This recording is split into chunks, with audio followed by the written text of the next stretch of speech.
चोरी डकैती की मूवी तो हमने बहुत देखी है, लेकिन आज मैं जो कहानी आपसे शेयर करने वाला हूँ वो बाकी सब कहानियों से बिल्कुल अलग है। आज की कहानी है ऐसे एक चोर की जिसे चोर कहना सही नहीं होगा, बल्कि आर्टिस्ट कहना ही ज्यादा ठीक रहेगा, क्योंकि सालों से चोरी करके भी कभी पकड़ा ना जाना अपने आप में एक आर्ट है। आंखों के सामने से अचानक गायब हो जाना ही उसकी स्पेशलिटी थी। कहानी का मेन कैरेक्टर और नामी चोर डायबोलिक हमेशा सिर से पांव तक काले कपड़ों में ढका रहता था। इस वजह से आज तक किसी ने उसका चेहरा नहीं देखा। वो अपने काम में इतना एक्सपर्ट था कि कभी किसी पुलिस के हाथ नहीं आया। एक दिन वो इटली के एक बैंक से कुछ कीमती खजाना चोरी करके भाग रहा था, तभी पुलिस ने उसका पीछा करना शुरू किया। बड़ी मुश्किल से उन्होंने डायबोलिक का रास्ता रोक लिया। पुलिस को लगा कि इस बार वो किसी भी हालत में नहीं बच सका, लेकिन अचानक डायबोलिक ने अपनी कार में एक बटन दबाया और तुरंत रोड ऊंचा हो गया। वो उसी रोड पर स्लाइड करते हुए पुलिस के ऊपर से निकल गया। ये देखकर पुलिस वाले हैरान रह गए, लेकिन वो हार मानने वाले नहीं थे। पुलिस की एक और टीम ने उसे फॉलो करना शुरू किया। ये देखकर डायबोलिक ने अपनी कार से जहरीली गैस छोड़ी और सारे पुलिस वाले बेहोश हो गए। इतना सब करने के बाद भी बेचारे को चैन नहीं मिला, क्योंकि इंस्पेक्टर ज्ञान को अपनी कार से उसके पीछे पड़ गया। लेकिन कुछ दूर जाने के बाद उसने देखा कि डायबोलिक की कार सड़क पर पलटी हुई है, मगर वहां डायबोलिक खुद मौजूद नहीं था। ये देखकर ज्ञान को बहुत निराश हो गया। उधर हम एक पार्टी में डिफेंस मिनिस्टर जॉर्जियो को देखते हैं। वो वहां बाकी लोगों से बातें कर रहा था। तभी वहां ईवा नाम की एक लड़की आती है। जॉर्जियो तुरंत उसे वेलकम करने के लिए आगे बढ़ता है। ईवा असल में उस शहर की नामी बिजनेस वुमन थी, लेकिन बिजनेस उसका अपना नहीं था। उसने एक बुजुर्ग अरब पति से शादी की थी, सीधी बात कहें तो शुगर डैडी। उसके मरने के बाद पूरा बिजनेस और सारी प्रॉपर्टी ईवा के पास आ गई। अपनी खूबसूरती और शानो शौकत की वजह से ईवा हमेशा चर्चा में रहती थी, इसलिए जब वो पार्टी में आई तो सब लोग बहुत खुश हो गए। वहीं बातचीत के दौरान डायबोलिक का जिक्र आता है। सब ईवा को सावधान रहने को कहते हैं, क्योंकि डायबोलिक कभी भी उसकी दौलत चुराने के लिए अटैक कर सकता है। चोर होने के बावजूद सब लोग डायबोलिक की स्मार्टनेस की तारीफ करते थे। ये सुनकर ईवा के मन में उसके लिए एक अजीब सा क्यूरियोसिटी पैदा होती है। पार्टी खत्म होने के बाद जॉर्जियो ईवा को घर छोड़ने की पेशकश करता है, लेकिन ईवा मना कर देती है। अब सवाल ये उठता है कि जॉर्जियो और ईवा का असली रिश्ता क्या है? इसका जवाब हमें आगे मिलेगा। पार्टी से लौटते वक्त अचानक इंस्पेक्टर ज्ञान रास्ता रोक लेता है। उसे देखकर ईवा थोड़ी हैरान होती है, लेकिन ज्ञान उसे चेतावनी देता है कि डायबोलिक अभी भी उस पर अटैक कर सकता है। ये सुनकर ईवा टेंशन में आ जाती है। फिर दोनों एक रेस्टोरेंट में बैठकर इस बारे में डिस्कस करते हैं। वहीं से पता चलता है कि ईवा के पास एक बेहद खास पिंक डायमंड है, जो बहुत रेयर और अनमोल है।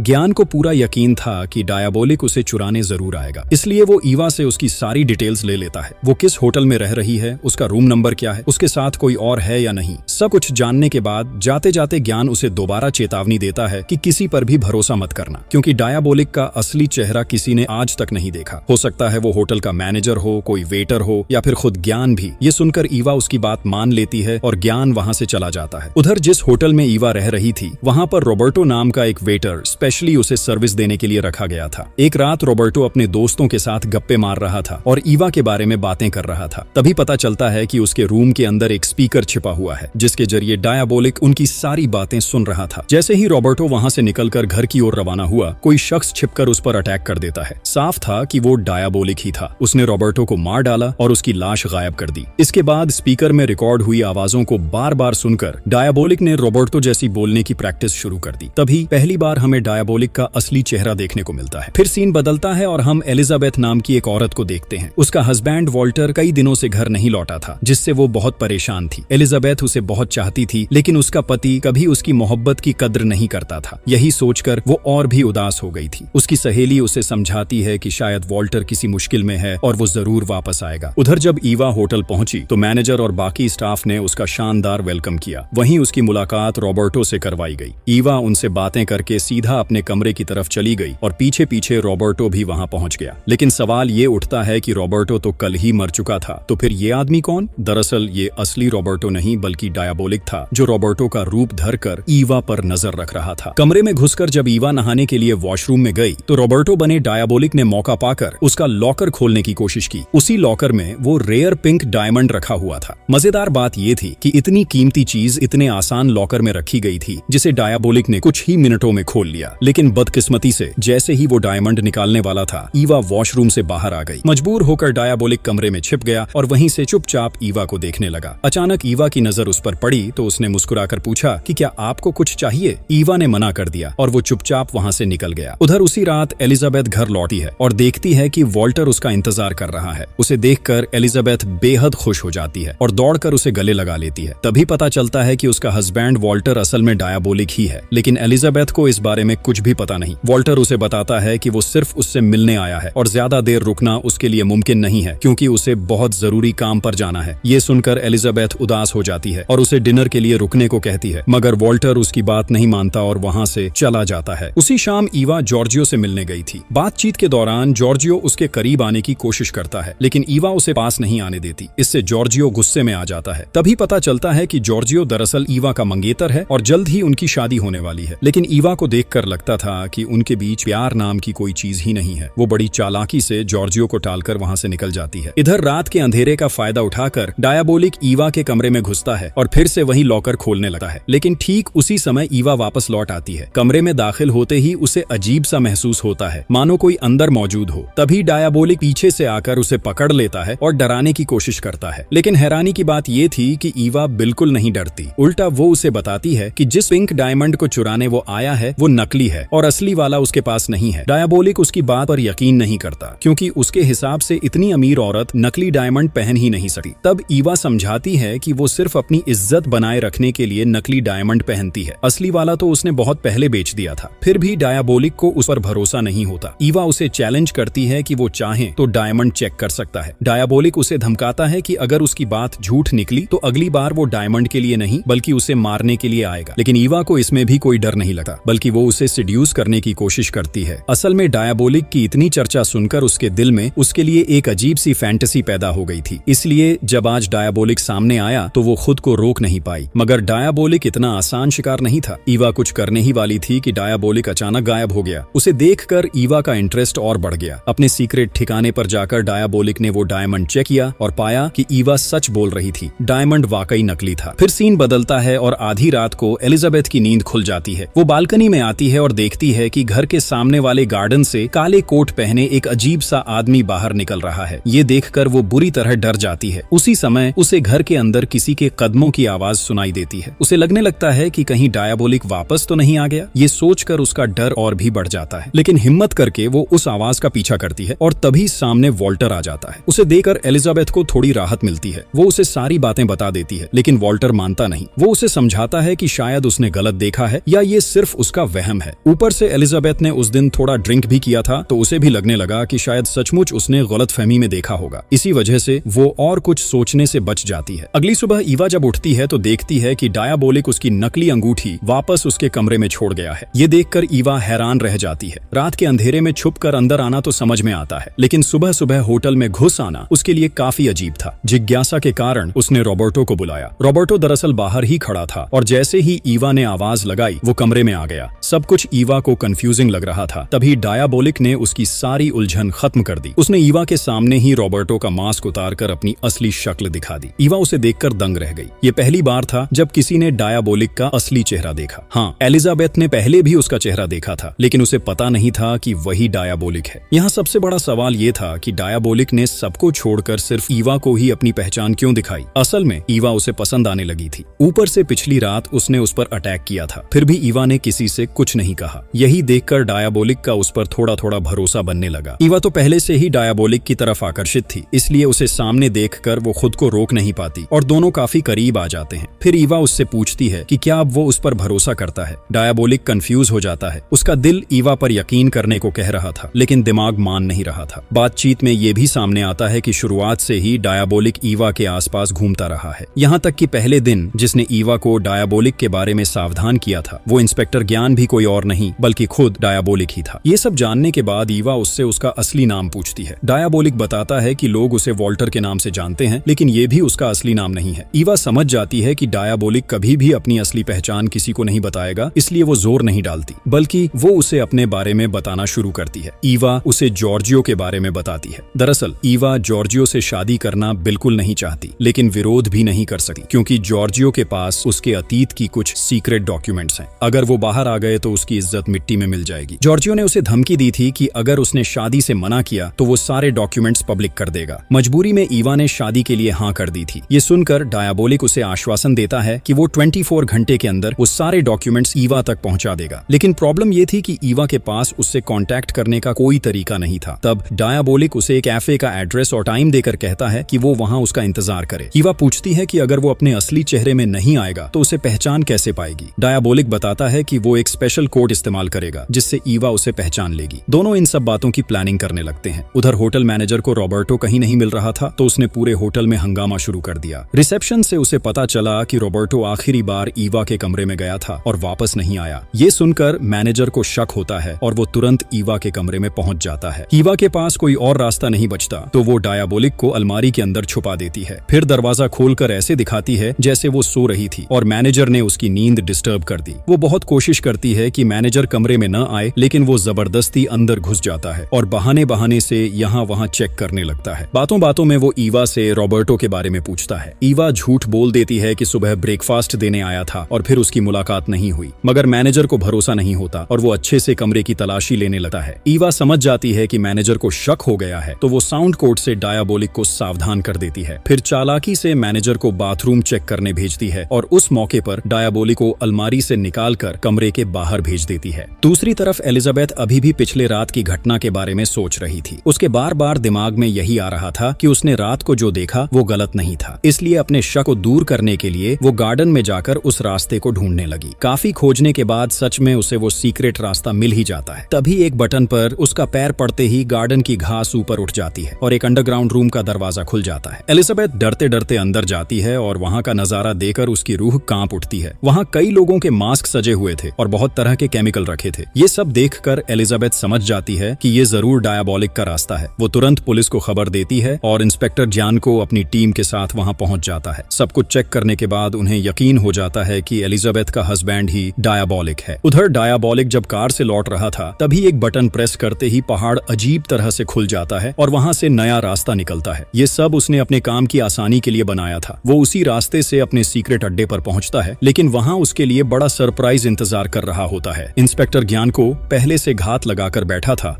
और डायाबोलिक पहुंचते ही गिरफ्तार हो जाता है। अगले दिन डायाबोलिक के कहे मुताबिक ईवा कैफे में उसका इंतजार करती है, लेकिन बहुत देर होने के बाद भी उसका कोई अता पता नहीं मिलता। ईवा को लगता है शायद वो जानबूझकर नहीं आया। तभी आसपास लोगों की बातें सुनकर वो अखबार देखती है और उसे पता चलता है कि पुलिस ने डायाबोलिक को अरेस्ट कर लिया है। उसी दिन डायाबोलिक को कोर्ट में पेश किया जाता है। वहाँ ईवा भी पहुँचती है और इशारे से उससे बात करने की कोशिश करती है, लेकिन डायाबोलिक एक बार भी उसकी तरफ नहीं देखता क्योंकि पुलिस का शक ईवा पर जा सकता था। इंस्पेक्टर ज्ञानको की उम्मीद के मुताबिक जज डायाबोलिक को मौत की सजा सुना देता है, लेकिन इतनी बड़ी सजा सुनकर भी डायाबोलिक पर कोई असर नहीं दिखता। उधर ईवा कोर्ट से निकलकर एक दीवार के पास जाती है और जैसे ही वो तीसरा ईंट दबाती है, अचानक वहाँ एक दरवाजा खुलता है और उसके सामने एक गाड़ी आ जाती है। वो गाड़ी लेकर सीधे डायाबोलिक के सीक्रेट अड्डे पर जाती है और वहाँ से 2 स्पेशल केमिकल उठा लाती है। अब सवाल ये था कि ईवा वहाँ क्या कर रही थी और उसे डायाबोलिक के सारे राज कैसे पता चले। असल में उस दिन कोर्ट में डायाबोलिक ने सीधे उसकी तरफ नहीं देखा था, लेकिन आंखों की कोड लैंग्वेज से उसे बहुत बातें बताई थी। उसी के इशारे पर ईवा ने केमिकल इकट्ठा किया। फिर वो सीधे जॉर्जियो के ऑफिस जाती है। जॉर्जियो उसे देखकर चौंक जाता है। ईवा उससे रिक्वेस्ट करती है कि वो डायाबोलिक से उसकी फांसी से पहले एक बार मिलना चाहती है, लेकिन जॉर्जियो साफ मना कर देता है क्योंकि तब उसे कई तरह की सफाई देनी पड़ेगी। मगर ईवा भी जिद्दी थी। वो जानती थी कि जॉर्जियो डिफेंस मिनिस्टर है, उसके लिए ये मुश्किल काम नहीं होगा। इसलिए वो उसे ब्लैकमेल करना शुरू कर देती है कि अगर उसने उसकी बात नहीं मानी तो वो उससे शादी नहीं करेगी। ऊपर से वो एक्टिंग करती है कि उसे जॉर्जियो से बहुत मोहब्बत है और वो उसके लिए पागल है। आखिरकार जॉर्जियो मजबूर हो जाता है और उसे डायाबोलिक से मिलने की इजाजत देता है, लेकिन शर्त ये रखता है कि वो भी ईवा के साथ रहेगा।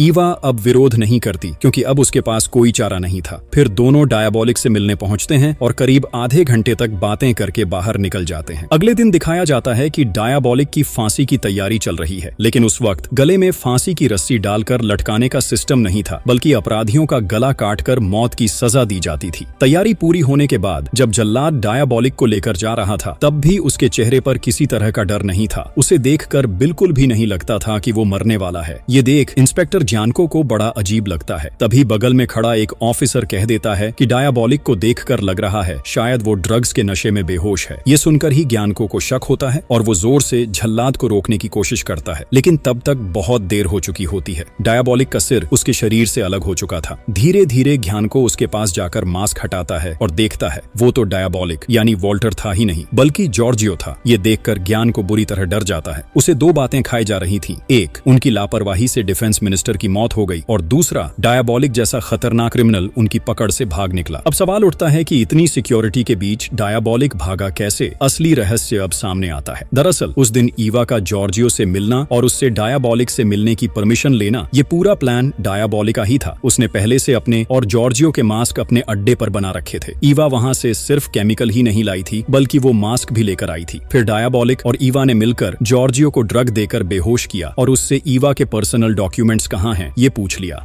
वो डॉक्यूमेंट्स जॉर्जियो के पर्सनल लॉकर में थे जिसका पासवर्ड सिर्फ उसी को पता था। डायबॉलिक ने वो पासवर्ड भी उससे निकलवा लिया। उसके बाद उसे दूसरा ड्रग देकर ऐसा हाल कर दिया कि होश आने के बाद भी वो किसी को कुछ बता ना पाए। फिर डायबॉलिक ने जॉर्जियो के चेहरे का मास्क और उसके कपड़े पहन लिए और जॉर्जियो को वॉल्टर का मास्क पहनाकर छोड़ दिया। मतलब परफेक्ट क्राइम, किसी को कुछ भी शक नहीं हुआ। इसके बाद सीन शिफ्ट होता है। डायबॉलिक जॉर्जियो के रूप में उसके ऑफिस पहुंचकर लॉकर खोलता है और ईवा के सारे डॉक्यूमेंट निकाल लेता है। तभी पुलिस भी वहां पहुंच जाती है, लेकिन उन्हें पहचान ही नहीं चलता कि सामने खड़ा आदमी असल में डायबॉलिक है। उनकी आंखों के सामने से ही डायबॉलिक साफ निकल जाता है। उधर एक अमीर औरत बैंक में कुछ कीमती सामान रखने आती है। चूंकि वो बहुत रेयर और कीमती चीजें थीं, इसलिए सिक्योरिटी को लेकर वो औरत थोड़ी परेशान थी। वो मैनेजर से लाकर की सिक्योरिटी के बारे में पूछती है। मैनेजर समझाता है कि लाकर की दीवारें 3 परतों से बनी हैं, जिसे तोड़कर चोरी करना नामुमकिन है। इसके अलावा लाकर की चाबी सिर्फ मालिक के पास होती है और किसी और तरीके से चाबी हासिल करना पॉसिबल नहीं है। ये सब सुनकर औरत चैन से अपना सामान लाकर में रख देती है और बाहर चली जाती है। लेकिन असलियत में वो औरत कोई और नहीं बल्कि ईवा थी। असल में वो और डायबॉलिक मिलकर उसी बैंक को लूटने का प्लान बना रहे थे। इसलिए डायबॉलिक ने ईवा को वहां भेजा था ताकि वो सिक्योरिटी सिस्टम की डिटेल ले सके। उधर इंस्पेक्टर ज्ञान को भी डायबॉलिक को पकड़ने के लिए पूरी मेहनत कर रहा था। उसने शहर के हर बैंक, हर ट्रस्ट, हर लाकर रूम को चेक करना शुरू कर दिया। उसे पता था डायबॉलिक कभी साधारण चोरी नहीं करता, वो हमेशा सबसे रेयर और कीमती चीजों के पीछे जाता है। आखिरकार ज्ञानको को उस बैंक के बारे में पता चल जाता है और वो उसे प्रोटेक्ट करने की तैयारी शुरू कर देता है। उसने अपनी टीम को शहर की हर सड़क, गली, यहाँ तक कि अंडरग्राउंड टनल्स पर भी नजर रखने का आदेश दिया। लेकिन तब तक डायबॉलिक बैंक पहुंच भी चुका था। हालांकि ईवा उसके साथ नहीं थी। उसने चाहा था कि वो उसके साथ चले, लेकिन डायबॉलिक ने उसे मना कर दिया क्योंकि काम बहुत रिस्की था। वो ईवा को खतरे में नहीं डालना चाहता था। प्लान के मुताबिक वो अंडरग्राउंड टनल से बैंक में घुसने की तैयारी करता है। वहां रास्ते में सेंसर लगे थे, लेकिन डायबॉलिक सेंसर से भी ज्यादा चालाक था। उसने वाटर पाइप खोल दिया ताकि सेंसर आवाज को न पहचान सके। फिर वो बड़ी आसानी से बैंक के अंदर घुसकर चोरी करता है और दूसरी तरफ से निकलने लगता है। बाहर आते ही उसका सामना पुलिस से हो जाता है। डायबॉलिक उनसे लड़ते हुए आगे बढ़ता है और तभी ज्ञान को सामने आ जाता है। डायबॉलिक को देखकर वो तुरंत गोली चला देता है। उसे यकीन था कि इस बार डायबॉलिक नहीं बचेगा, लेकिन उसे क्या पता था कि अब डायबॉलिक अकेला नहीं है। तभी अचानक ईवा पीछे से आकर ज्ञानको पर गोली चला देती है और डायबॉलिक को लेकर वहां से निकल जाती है। ईवा को देखकर डायबॉलिक भी हैरान रह जाता है, लेकिन समझ जाता है कि ईवा उसे अकेला छोड़ने वाली नहीं है। अब वो ईवा पर पूरा भरोसा करने लगता है। ज्ञान को घायल हालत में ये सब देखता रहता है, लेकिन कुछ कर नहीं पाता। कुछ दिन बाद हम देखते हैं वॉल्टर और ईवा को। अब वो दोनों साथ में बेहद खुश हैं। ईवा को इम्प्रेस करने के लिए वॉल्टर असली पिंक डायमंड भी वापस ले आता है, लेकिन ईवा को अब उसमें कोई दिलचस्पी नहीं रहती। अब उसे सिर्फ डायबॉलिक चाहिए, इसलिए वो डायमंड को समुद्र में फेंक देती है और वॉल्टर को गले से लगा लेती है। और इसी खूबसूरत मोमेंट के साथ फिल्म का अंत हो जाता है।